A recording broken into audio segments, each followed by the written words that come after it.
فرمان حضرت علی رضی اللہ تعالیٰ عنہ ہے، اتنے خشک نہ بنو کہ توڑ دیے جاؤ اور اتنے نرم نہ بنو کہ نچوڑ دیے جاؤ۔ کوئی تم سے بلائی کی امید رکھے تو اسے مایوس مت کرنا، کیونکہ لوگوں کی ضروریات کا تم سے وابستہ ہونا تم پر اللہ کی عنایت ہے۔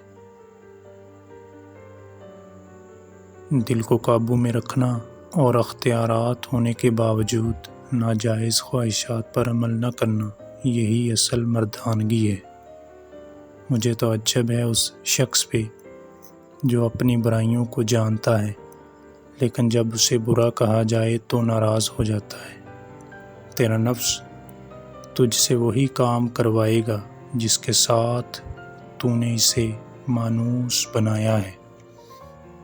جسے تقدیر پر یقین ہوتا ہے وہ اپنے اوپر نازل ہونے والی مصیبتوں سے نہیں گھبراتا۔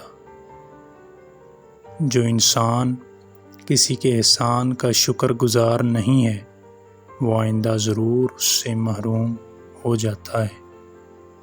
جب کسی کو کسی سے رشتہ ختم کرنا ہوتا ہو تو سب سے پہلے وہ اپنی زبان کی مٹھاس ختم کرتا ہے۔